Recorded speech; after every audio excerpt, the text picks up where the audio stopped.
Hi, price Lord. ஆண்டவராகிய இயேசு கிறிஸ்து நாமம் மகிமைப்படுவதாக. இயேசு கிறிஸ்து தான் கடவுள் என்று சொல்கிறீங்க. ஆனா இயேசு கிறிஸ்து பிதாவை இவர்களுக்கு மன்னியும் என்று இயேசு கிறிஸ்து யாரிடமோ ஜெபம் பண்ணுகிறார். இயேசு வணங்கிய அந்த பிதா யார்? இயேசு யாரிடம் ஜெபம் பண்ணினார் என்கிற கேள்வியை சில பேர் கேட்கிறீங்க. இது எல்லாருக்கும் வரக்கூடியதான். கிறிஸ்தவ நண்பர்களா இருந்தாலும் சரி, இந்து நண்பர்களா இருந்தாலும் சரி, முஸ்லீம் நண்பர்களா இருந்தாலும் சரி, எல்லாருக்கும் இந்த கேள்வி வரக்கூடியதுதான். இயேசு தானப்பா கடவுள்னு சொல்லிங்க, இயேசு வணங்கிய பிதா யார்? இயேசு தான் கடவுள் என்கிறீங்க. ஆனா இயேசுவை யாரிடம் ஜெபம் பண்ணி இருக்கிறார்? பிதா என்கிற ஒருவரிடம் ஜெபம் பண்ணி இருக்கிறார். அவர்தான் எங்களுடைய சிவன், அவர்தான் எங்களுடைய அல்லாஹ், அவர்தான் எங்களுடைய கர்த்தர், அவர்தான் எங்களுடைய தேவன், அவர்தான் எங்களுடைய பகவான் என்று நீங்கள் கூறிக்கொள்கிறீர்கள். இதற்கான விளக்கத்தை நாம் பார்க்க போகிறோம். இயேசுதான் கடவுள் என்று இயேசு தன்னை வெளிப்படுத்தி இருக்கிறார். நானே சத்தியமா இருக்கிறேன், நானே ஆதியும் அந்தமா இருக்கிறேன், நானே தேவாலயத்திலும் பெரியவரா இருக்கிறேன், நானே ஓய்வு நாளுக்கு ஆண்டவரா இருக்கிறேன், நானே ஆபிரகாம் உண்டாவதற்கு முன்பாகவே இருக்கிறேன் என்று இயேசு கிறிஸ்து பல இடங்களில் தன்னை தேவனாக கடவுளாக தன்னை வெளிப்படுத்தி இருக்கிறார். நானே கடவுள் என்று போய் சொன்னா எல்லாரும் ஏற்றுக்கொள்ள மாட்டார்கள். ஏன்னா பைத்தியக்காரன்னு சொல்லுவாங்க. இயேசு கிறிஸ்து தன்னை எப்படிதான் வெளிப்படுத்தினார்? கடவுளின் தன்மைகளில் தன்னை வெளிப்படுத்தினார். நானே ஆதியும் அந்தமா இருக்கிறேன், நானே பாதாளத்திற்கும் நரகத்திற்கும் ஒரே திறவுகளை உடையவனா இருக்கிறேன் என்று இயேசு கிறிஸ்து தன்னை பலவிதமாக தன்னை வெளிப்படுத்தினார். நானே தேவாலயத்திலும் பெரியவராக இருக்கிறேன், நானே ஓய்வு நாளுக்கும் ஆண்டவராக இருக்கிறேன், நானே சத்தியம், நானே ஜீவன், நானே வானத்திலிருந்து இறங்கின ஜீவ அப்பம் அப்படின்று பல விதமான தகுதிகளில், அதாவது பலவிதமாக கடவுளின் தன்மைகளில் தன்னை வெளிப்படுத்தி இருக்கிறார். சரி, இப்போ இயேசு கிறிஸ்து வணங்கிய பிதா யார்? இயேசு கிறிஸ்து தான் கடவுள்னு சொல்லிட்டீங்க. ஆனா இயேசு கிறிஸ்து யாரிடம் ஜெபம் பண்ணி இருக்கிறார்? பிதா என்கிற ஒருவரிடம் ஜெபம் பண்ணி இருக்கிறார். அந்த பிதா யார் என்று சில பேர் கேட்கிறீங்க. அதற்கான விடையை நாம் பார்க்கும்போது யோவான் 17ஆம் அதிகாரம் 3ஆம் வசனம் கூறுகிறது, ஒன்றான மெய்தனாகி உம்மையும் நீர் அனுப்பின இயேசு கிறிஸ்துவையும் அறிவது நித்திய ஜீவன் என்று சொல்லப்பட்டிருக்கிறது.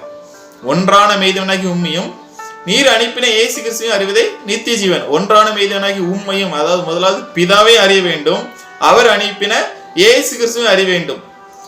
முதலாவது பிதா யார் என்று அறிந்தால்தான் நாம் இயேசு கிறிஸ்து யார் என்று அறிய முடியும். பிதா யார் என்று இங்க ஆதாரங்கள் கொடுக்கப்பட்டிருக்குது. பிதா என்று சொன்னால் சத்தியமானவரா, அவர் சாவாமை உள்ளவர், அவர் ஏற்கனவே இருக்கிறவர், அவர் சேரக்கூடாத ஒளியில் வாசம் பண்ணுகிறவர், அவர்தான் தந்தையாக இருக்கிறார், அவர்தான் பரமாத்மாவாக இருக்கிறார், அவர்தான் தேவனாக இருக்கிறார் என்று இங்கே ஆதாரங்கள் இருக்கிறது அந்த பிதாவை குறித்து. இந்த பிதாவானவரை காண முடியுமா என்றால் ஒருவனும் ஒரு காலம் காண முடியாது. தேவனை ஒருவனும் ஒரு காலம் காண முடியாது. அப்படி என்றால் அந்த தேவன், அந்த பரமாத்மா, அந்த சத்தியமானவர், அந்த சாவாமை உள்ளவர், அந்த சேரக்கூடாத ஒளியில் வாசம் பண்ணுகிறவர், அந்த தந்தையாக இருக்கிறவர், பரம தந்தையாக இருக்கிறவர் தன்னை எப்படி வெளிப்படுத்துவார்? நான் தான் இறைவன், நான் தான் கடவுள் என்று தன்னை எப்படி வெளிப்படுத்தி இருப்பார்? வார்த்தையாக வெளிப்படுத்தி இருக்கிறார். நானே இறைவன் என்று அவருடைய சத்தம் கேட்டது மூசாவிடம். அதாவது குர்ஆன்ல பாத்தீங்கன்னா நானே உங்கள் இறைவனாகிய அல்லாஹ் என்று மூசாவிடம் ஒரு இடத்துல சொல்லுவார். அங்கிருந்து சத்தம் தான் உண்டானது.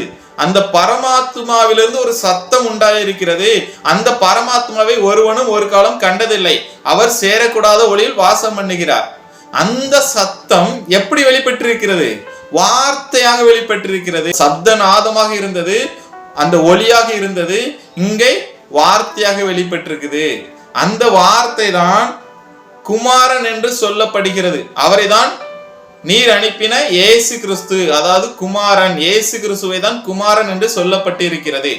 ஒன்றான மெய்தனாகி உம்மையும் நீர் அனுப்பின இயேசு கிறிஸ்துவை அறிவதே நித்திய ஜீவன். பிதாவையும் அறிய வேண்டும், அவர் அனுப்பின குமாரனை அறிந்தால்தான் நித்திய ஜீவனை பெற முடியுமா? பிதா யாரென்று நாம் இங்கே பார்த்து விட்டோம். அவர் அனுப்பின குமாரன் யாரா? வார்த்தை ஆனவர் என்று இங்கே வசனங்கள் கூறுகிறது. வெளிப்படுத்தல் 19ஆம் அதிகாரம் 13ஆம் வசனம் என்ன சொல்லப்பட்டிருக்கிறது என்றால், இரத்தத்தில் துவைக்கப்பட்டிருந்த வஸ்திரத்தை தரித்திருந்தார், அவருடைய நாமம் தேவனுடைய வார்த்தை என்று வெளிப்படுத்தல் 19ஆம் அதிகாரம் 13ஆம் வசனம் இவ்விதமாக கூறுகிறது.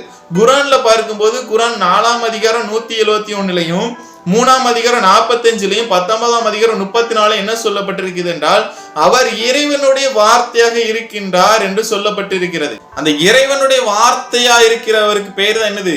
இயேசு கிறிஸ்து. ஒன்றான மெய்தேவனாகிய உம்மையும் நீர் அனுப்பின இயேசு கிறிஸ்துவையும். நீர் அனுப்பினவ என்றால் வார்த்தை தான் இந்த பூமிக்கு அனுப்பியிருக்கிறார். அந்த வார்த்தையின் பெயர் தான் என்னவா? இயேசு கிறிஸ்து என்று சொல்லப்பட்டிருக்கிறது. குர்ஆன் 3:45 சொல்லப்பட்டிருக்கிறது என்னன்னா, அல்லாஹ்விடமிருந்து ஒரு வார்த்தை வந்தது, அதன் பெயர் ஈசா அல்மசிக் என்று தெளிவாக அதில் குறிப்பிடப்பட்டிருக்கும். நீங்க அதை உங்களுக்கு குர்ஆன் உங்கள் கையில இருந்தா நீங்கள் எடுத்து வாசித்து பார்த்துக் கொள்ளுங்கள். நான் அதுக்கடுத்து என்ன சொல்லப்பட்டிருக்குன்னா, இந்த இயேசு கிறிஸ்து, இந்த குமாரனா இருக்கிற வார்த்தையானவர் யார் என்று சொல்லப்பட்டிருக்குது. கொலோசியர் 1:15 அவர் அதிர்சனமான தேவனுடைய தற்சுரூபம் என்று சொல்லப்பட்டிருக்குது. இவர் யாரா? இந்த வார்த்தையான இயேசு கிறிஸ்து, கடவுளுடைய வார்த்தையா இருக்கிற இயேசு கிறிஸ்து யார் என்று சொல்லப்பட்டிருக்குது. கொலோசியர் 1:15 அவர் அதிர்சனமான தேவனுடைய தற்சுரூபம். தேவனுக்கு ரூபமே கிடையாது, தேவனுக்கு சாயலே இல்லை. ஆனால் தேவனுடைய சாயல் யார் தானா?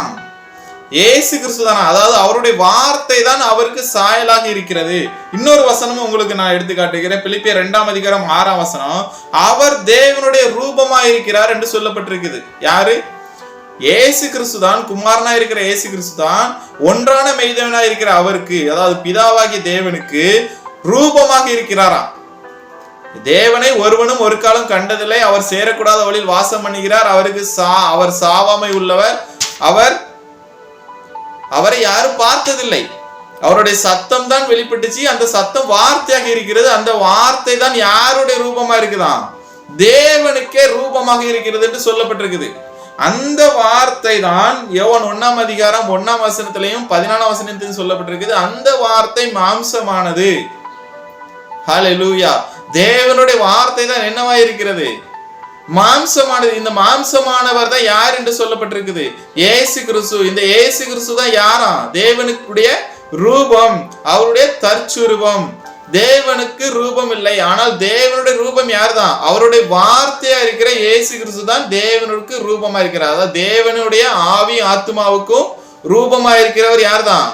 அவருடைய வார்த்தை தான். ஏன்னா அவருடைய வார்த்தை தான் நானே இறைவன் என்று வெளிப்பட்டது. ஹல்லேலூயா. இன்று புரிந்து கொள்வீர்கள் என்று நான் நினைக்கிறேன்.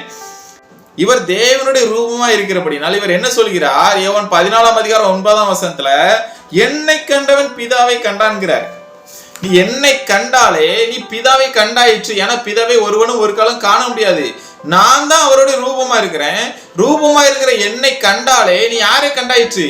பிதாவை கண்டாயிற்று. ஹல்லேலூயா. இன்று நாம் தேவனை தேடி, கடவுளை தேடி, சிவனை தேடி, அல்லாவை தேடி நாம் பல மலைகள் தாண்டி, பல கடல்கள் தாண்டி, பல நாடுகள் தாண்டி, பல இடங்கள் தாண்டி, பல விரதங்கள் இருந்து கடவுளை தேடுகிறோம். ஆனால் இங்க இயேசு கிறிஸ்து என்ன சொல்றார்? நீ என்கிட்ட வந்துட்டாலே நீ யார்கிட்ட வந்துட்டேன்னு அர்த்தம்? பிதாவிட்ட, அதாவது கடவுள்கிட்ட வந்துட்டேன்னு அர்த்தம் அப்படின்னு இயேசு கிறிஸ்து கூறுகிறார். ஹல்லேலூயா. இவர் தான் மெய்யான தேவனும் நித்திய ஜீவனுமா இருக்கிறார் என்று வேதம் கூறுகிறார். என்றால் இவர் யாரிடம் தான் ஜெபம் பண்ணியிருப்பார்? தன்னிடமே தான் ஜெபம் பண்ணியிருப்பார். ஆனால் இவருக்கான விடையை நாம் பார்க்கும்போது தேவனுடைய சரீரமும் ரூபமும் யார் தான்? தேவனுடைய சரீரமும் ரூபமும் அவருடைய வார்த்தையும் யார் தான்? இயேசு கிறிஸ்து தான். அப்படி என்றால் தேவனுடைய ஆவி ஆத்மா எங்கதான் வாசம் செய்யும்? இவருக்குள்ளதான் வாசம் பண்ணுவார். தேவனுக்கு ரூபம் கிடையாது, தேவன் சாவாமை உள்ளவர், தேவன் சேரக்கூடாத ஒளியில் வாசம் பண்ணுகிறவர். அந்த பிதாவாகிய பரமாத்மாவின் வார்த்தையா இருக்கிற, ரூபமா இருக்கிற, சரீரமா இருக்கிற அந்த குமாரனுக்குள் தான் யாரு வாசம் பண்ணுவா? பிதாவாகிய பரமாத்மா வாசம் பண்ணுவார். ஹல்லேலூயா. என்று புரிகிறதா? அதாவது என்னுடைய சரீரத்தில் என்னுடைய ஆத்மா தான் வாசம் பண்ண. அதாவது அதே போல் தேவனுடைய ரூபமா இருக்கிற குமாரனுக்குள், தேவனுடைய ரூபமா இருக்கிற வார்த்தைக்குள், தேவனுடைய சரீரமா இருக்கிற இயேசு கிறிஸ்துக்குள் யார் தான் வாசம் பண்ணுகிறார்? தேவனுடைய பரமாத்மா, அந்த பிதா தான் அவருக்குள்ளே வாசம் பண்ணுகிறார். ஆதார வசனமாக நான் என்ன எடுக்கிறேன் என்றால் யோவான் 14:10 இவ்விதமாக கூறுகிறார், நான் என் சுயமாய் ஒன்றும் செய்கிறதில்லை, என்னிடத்தில் வாசம் பண்ணுகிற பிதாவானவரே இந்த கிரியைகளை செய்கிறார். நான் தான் தேவனுடைய ரூபம், நான் தான் தேவனுடைய வார்த்தை, நான் தான் தேவனுடைய சரீரம். ஆனா இந்த சரீரம் சுயமாய் செய்யவில்லை. என்னிடத்தில் வாசம் பண்ணுகிற பரமாத்மா தான், அந்த ஆத்மா தான் எனக்குள் இருந்து கிரியை செய்கிறார் என்று இயேசு கிறிஸ்து யோவான் 14:10 தெளிவாக கூறுகிறார். நான் பிதாவிலும் பிதா என்னிலும் இருக்கிறதை நீ விசுவாசிக்கிறது இல்லையா என்று இயேசு கிறிஸ்து அங்கே கேள்வி கேட்கிறார்.